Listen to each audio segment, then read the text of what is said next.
What's up, guys? We're back at it again today. Today we're going to be talking about the lightweight division and what's happening and who's going to fight for the belt and how is this going to get straightened out. Let's get right into it. Nice quick video. Honestly, Islam's the champ. Nice and simple. Ilya just vacated his featherweight belt to officially move up to lightweight.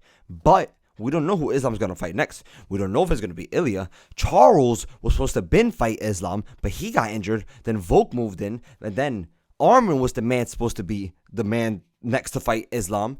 He literally pulled out the day before the fight. So it's like so much is happening at lightweight at the top.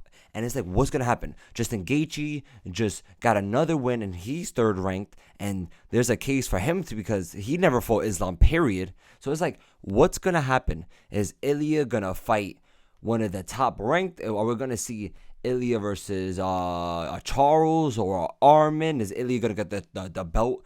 A chance at the belt, and then what's Armin and Charles gonna do? Charles was supposed to fight, but then he lost to Armin, and then Armin didn't get the chance. I still think Armin is the true number one contender. I feel like that's the man that should fight Islam next because of his skill and because of the first fight and because that was already the fight that they were gonna make and people wanted to see it. But at the same time, what are they gonna do with Charles? What are they gonna do with Gaethje? Like, it's just like, who's gonna get the next shot?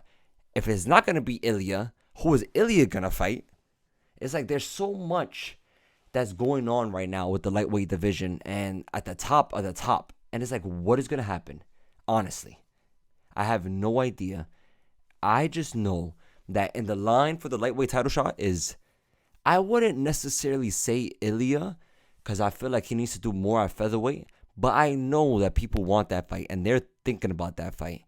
So I would say Ilya, Armin, and I would say Charles. Charles, just because for the simple fact that he was already scheduled to fight Islam for the second time. And then he got the cut, got taken out, Volk subbed in. So it's like, then they made Charles fight someone else again, and they made him fight Armin. And that was a super close fight. So it's just like, I feel like Armin, Charles, and Ilya are the three next for the belt. Or at least a title shot at the belt. And it's just like, I don't know how you're going to do that, what you're going to do. If you make it, it makes a big difference who's going to get the title shot right now. I honestly think for super fight purposes, it makes sense to give it to Ilya. Just because they know that will be a massive draw, be a fake, a Timu Khabib Conor-esque vibe in a way. And Ilya does have a chance of beating Islam, so it'll create a superstar. I mean, I think if Islam beats Ilya, people are going to, depending on the fashion, how the fight goes, people will be, oh, he was the bigger man. We already kind of felt like this will happen. But if Ilya could beat Islam, so I feel like Ilya definitely has more to gain, without a doubt. I feel like Islam deserves a shot at the welterweight champion right next to Bilal versus JDM, whoever wins that. But it's just so much happening at the lightweight division right now at the top, and we don't know how the UFC is going to spin it. Only time will tell. We'll definitely find out soon. I feel like we're going to find out within the next month or two what's going to be the matchup, and it's going to be massive no matter what happens. I don't think it's going to be Armin for some reason. I feel like Dana was dead ass and he was like, he really wants him to go back and get another fight, another dub.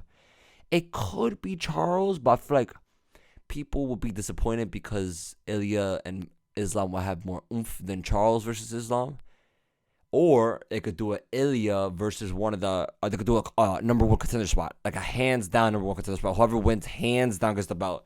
Ilya versus Armin, Ilya versus Charles, even though Charles was talking about, oh, I'm not going to fight Ilya unless I got the belt, unless he has the belt. Like, come on. However they do it, they got to straighten it up. They got to figure it out quick because we need to know what's going to happen next. I hope you guys enjoyed the video. Like, subscribe, join the MMA gang. I love you guys. I appreciate all the support. Have a great day. Have a great night. I'm going to lock in again. I've been really busy. I've been feeling out of it, but now it's time to lock in. Let's do this. Like, subscribe, join the MMA gang. Have a great day, guys, and peace.